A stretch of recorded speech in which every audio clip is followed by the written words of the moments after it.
Bonjour, c'est Jacques, bienvenue à notre chaîne YouTube, Le Rêve Africain, où nous vous donnons des tactiques et des stratégies pour réussir vos rêves en Afrique. Que vous habitez en Afrique, que vous avez souci en Afrique, ou que vous habitez à l'extérieur, vous faites partie de la diaspora, ou même que vous êtes européen, etc., et que vous voulez investir en Afrique, nous sommes là pour vous donner des conseils gratuitement.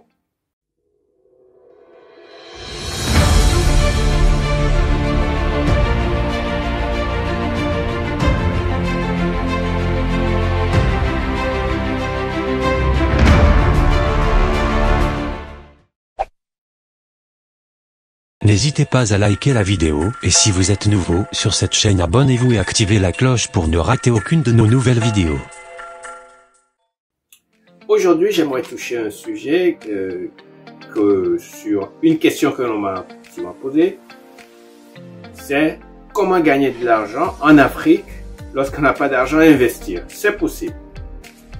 La même question, je me l'étais posée lorsque j'étais parti aux États-Unis. Dans une de mes vidéos, j'ai expliqué comment j'ai investi dans l'immobilier aux États-Unis.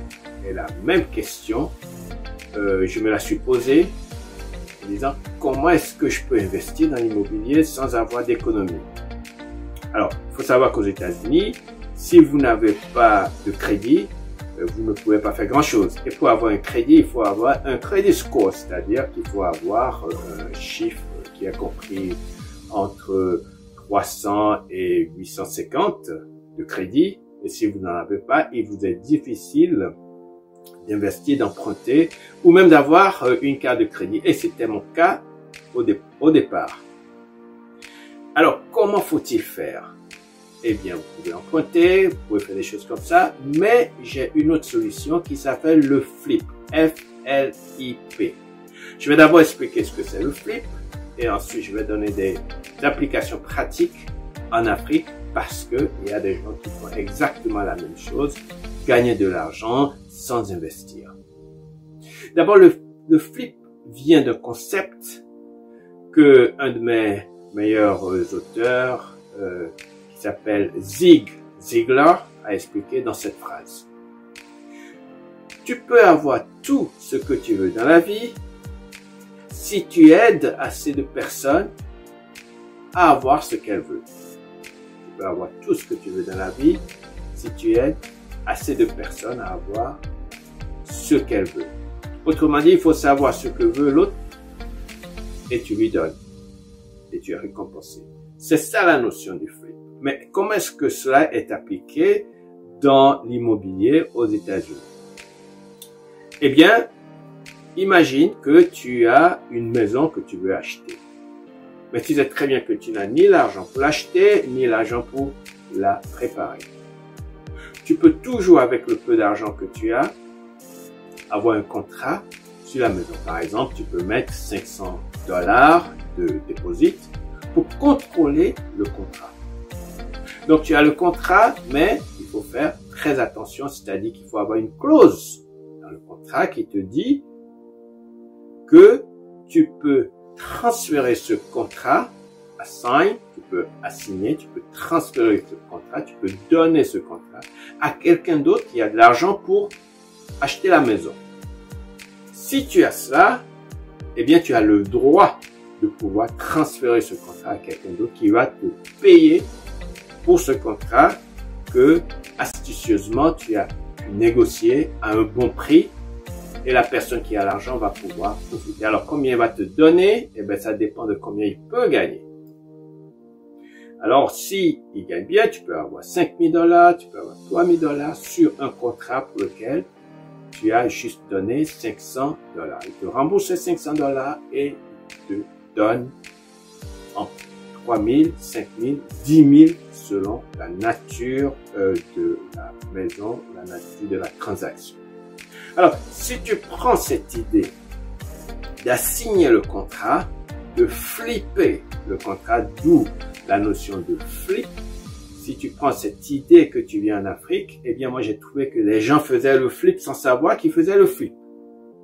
Et je vais te donner des exemples dans 3 domaines. D'abord, les équipements. J'ai quelqu'un qui nous apporte des équipements, je vais l'appeler Kodio, c'est pas son vrai nom, et qui travaille dans les ferrailles. Et ce Kodio qui travaille dans les ferrailles, lui, il essaie de voir les équipements dont j'ai besoin. Nous avons besoin de compresseurs de toute taille, nous avons besoin de pompes, nous avons besoin de beaucoup de choses. Et il localise où se trouvent ces affaires, ces équipements dans les ferrailles. Il faut savoir que les ferrailles, c'est des sociétés qui viennent se débarrasser des choses qui ne marchent pas bien, et d'autres personnes dans les ferrailles réparent ces choses, puis les vendent. Eh bien, mon ami, lui, il répare pas, mais il voit où on peut trouver ces choses et il négocie le prix. Mettons qu'il va trouver un compresseur qui, normalement, va valoir 5 millions. Il peut trouver ça et négocier le prix à 3 millions. Et va me demander 3 500 000 CFA, bien sûr, CFA, pour acheter ce compresseur. Moi, je l'achète à 3 500 000. Ça vaut grosso modo 5 millions. Donc, je gagne. Lui, il gagne 500 000. Et le vendeur, lui, il prend ses 3 millions. Donc, il gagne de l'argent sans vraiment dépenser de l'argent. Vous me direz, mais il n'a pas de contrat. Si, il a un contrat verbal. Le contrat verbal est aussi un contrat pour que l'autre personne honore ce contrat. Si on se serre la main sur quelque chose qu'on s'est dit, c'est un contrat. Voilà. Ensuite, deuxième département, vous pouvez utiliser le même flip, c'est des affaires. C'est-à-dire que vous avez une affaire que vous ne pouvez pas faire et vous pouvez flipper, assigner, transférer cette affaire à quelqu'un d'autre qui peut l'exercer et qui peut le faire. Par exemple, un contrat de nettoyage, un contrat de pompage, un contrat de soudure, tout un tas de contrats. Vous pouvez donner ça à quelqu'un qui peut faire ça à votre place. Tout ce que vous avez à faire, c'est de dénicher ces contrats juteux et puis vous transférer à quelqu'un. Troisième exemple, c'est dans les relations. Alors, les relations, moi, je n'aime pas prendre de l'argent pour les relations parce que si je te donne une relation d'une certaine manière gratuitement, tu me donneras accès à tes relations aussi. Donc, je fais des échanges de relations, mais je n'aime pas être payé pour des relations que je donne. Mais vous pouvez être payé si, par exemple, quelqu'un cherche de l'argent pour finir un projet. Et vous connaissez quelqu'un qui a de l'argent, eh bien, vous mettez les deux personnes ensemble et vous avez maintenant une relation qui est formée et qui est formée pour le long terme. Et vous pouvez justement avoir un petit peu de la personne A et un petit peu de la personne B et vous avez quelque chose. Voilà, uniquement 3 domaines, mais il y en a plusieurs. Voilà, les équipements, les affaires et les relations. On peut faire ça dès maintenant, on peut commencer à dénicher des bonnes affaires, et trouver des gens qui cherchent des bonnes affaires mais qui n'ont pas le temps de les dénicher. Voilà l'astuce pour aujourd'hui, c'est Jacques.